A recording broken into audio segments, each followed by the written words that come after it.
Some 53 million years ago, a 6-foot, flightless bird roamed a swampy land that is now the frozen Arctic.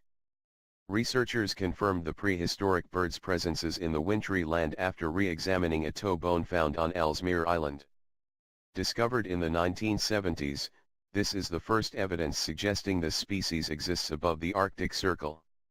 The fossil is a match with the toe bones discovered in Wyoming alongside other remnants belonging to the prehistoric bird, Gastornis, according to the Chinese Academy of Sciences in Beijing and the University of Colorado Boulder. The exotic bird is believed to have weighed several hundred pounds with a head the size of a horse's.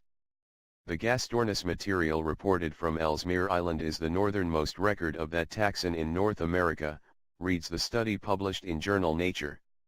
Some Gallo-serine birds today, such as ruffed grouse, spruce grouse, sharp-tailed grouse, willow ptarmigan, and rock ptarmigan, are Arctic residents, and even some waterfowl winter above the Arctic Circle. Originally thought to be a fearsome carnivore, recent research indicates Gastornis probably was a vegan, using its huge beak to tear at foliage, nuts, seeds, and hard fruit. Remnants of the bird have been discovered in Europe and Asia but never this far north. We knew there were a few bird fossils from up there, but we also knew they were extremely rare, said CU Boulder Associate Professor Jalen Eberl.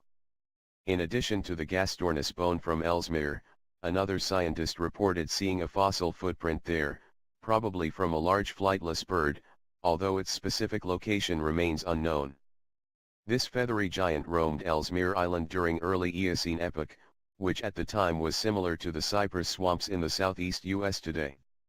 Finding the fossils also suggests the island was home to other warm-weathered creatures such as turtles, alligators, primates, tapirs, and even large hippo and rhino-like mammals.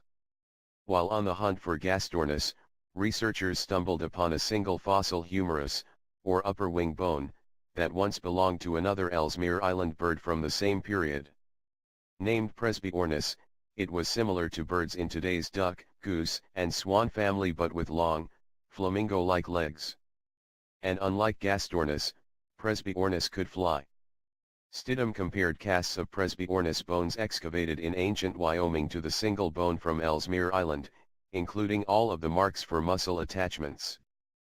I couldn't tell the Wyoming specimens from the Ellesmere specimen, even though it was found roughly 4,000 kilometers, 2,500 miles, to the north, said Professor Thomas Stidham of the Chinese Academy of Sciences in Beijing. Ellesmere was also once booming with a diverse selection of plants and animals because, just as the island spends months in darkness today, the same happened 50 million years ago. It is not clear if Presbyornis migrated north to Ellesmere Island every year or lived there year-round. This study illustrated what life was like on the island some 50 million years ago, but it also describes the dangers surrounding the warming Arctic, which is caused by emissions of greenhouse gases into the atmosphere. Permanent Arctic ice, which has been around for millennia, is on track to disappear, Eberle said.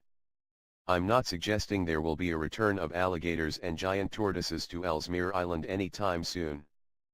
But what we know about past warm intervals in the Arctic can give us a much better idea about what to expect in terms of changing plant and animal populations there in the future.